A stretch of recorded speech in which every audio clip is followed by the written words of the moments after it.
శ్రీ వరాహ లక్ష్మీ నరసింహస్వామి దేవస్థానం విశాఖపట్టణంలో సింహాచలం అనే ప్రాంతంలో నగరం నడిబొడ్డు నుండి 11 కిలోమీటర్ల దూరంలో తూర్పు కనుమలలో పర్వతంపై ఉన్న ప్రముఖ హిందూ పుణ్యక్షేత్రం. ఈ క్షేత్రంలో విశాఖ పరిసర ప్రాంతాల్లో ప్రజలు సింహాద్రి అప్పన్నగా పిలిచే వరాహ లక్ష్మీ నరసింహస్వామి కొలువై ఉన్నాడు. ఈ దేవాలయం సముద్ర మట్టానికి 244 మీటర్ల ఎత్తున సింహగిరి పర్వతంపై ఉంది. ప్రస్తుతం ఆలయాన్ని 13వ శతాబ్దంలో ఒడిశాకు చెందిన తూర్పు గంగరాజు లాంగుల నరసింహదేవ కళింగ వాస్తుశిల్పం ప్రకారం నిర్మించారు.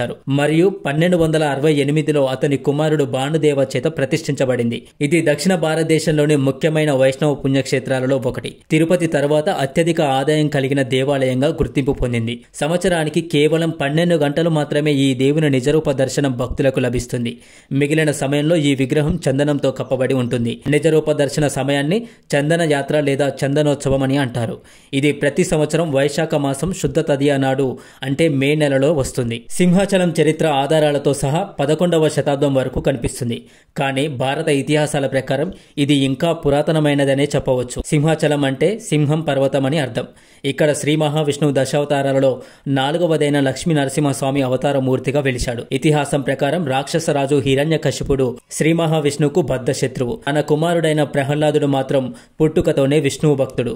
అనేక విధాలుగా ప్రయత్నించి కుమారుని విష్ణు విముఖుణ్ణి చేయలేకపోతాడు. చివరికి చంపేందుకు కూడా ప్రయత్నిస్తాడు. కానీ ప్రతిసారి ప్రహ్లాదుడిని విష్ణుమూర్తి రక్షిస్తాడు. విసిగిన హిరణ్యకశిపుడు విష్ణు సర్వంతర్యామని చెబుతున్నావు కదా, ఏడి ఈ స్తంభంలో ఉన్నాడా చూపించమని స్తంభాన్ని పగలగొట్టగా శ్రీ మహావిష్ణువు నరసింహస్వామిగా స్తంభాన్ని చీల్చుకుని వచ్చి హిరణ్యకశిపుని సంహరించి ప్రహ్లాదుడిని రక్షించాడు. స్థల పురాణం ప్రకారం ప్రహ్లాదుడు ఇక్కడ మొట్టమొదటగా వరాహ నరసింహస్వామి విగ్రహాన్ని ఆరాధించాడు. ఆ తర్వాతి కాలంలో చంద్రవంశానికి చెందిన పురూరవుడు అనే రాజు విమానం మీద వెళుతుండగా ఈ స్థలానికి ఉన్న అత్యంత శక్తి ప్రభావం వల్ల పురూరవుడి విమానం కిందకు ఆకర్షించబడింది. అతడికి పుట్టలో కప్పబడి ఉన్న వరాహ నరసింహస్వామి కనిపించాడు. విగ్రహాన్ని సంవత్సర కాలం పాటు చందనంతో కప్పి ఉంచి వైశాఖ శుద్ధ తదియ రోజు మాత్రమే చందనం లేకుండా నిజరూప దర్శనం కలిగేటట్లు చేయమని ఆకాశవాణి పురూరవుడికి చెబుతుంది. ఆకాశవాణి పలికిన పలుకుల మేరకు పురూరవుడు వరాహ నరసింహస్వామికి దేవాలయాన్ని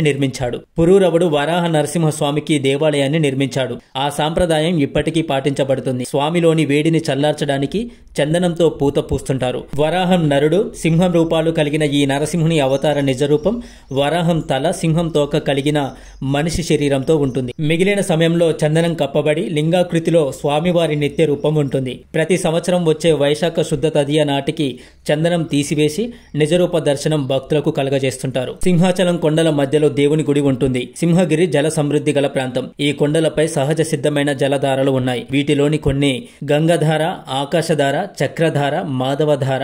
భక్తులు ఈ ధారాలలో స్నానాలు చేసి దైవ దర్శనం చేసి తరిస్తారు. స్వామివారికి తలనీలాలు సమర్పించుకున్న భక్తులు సమీపంలోని గంగధారలో స్నానం చేసి దైవ దర్శనానికి వెళతారు. ప్రధాన దేవాలయానికి ఈశాన్య భాగంలో సహజ సిద్ధమైన నీటి సెలయేరు ఉంటుంది. స్వామి కళ్యాణం తర్వాత ఈ ఘట్టంలో స్నానం ఆచరిస్తాడు. ఈ ధారపై యోగ నరసింహస్వామి విగ్రహం ఉంటుంది.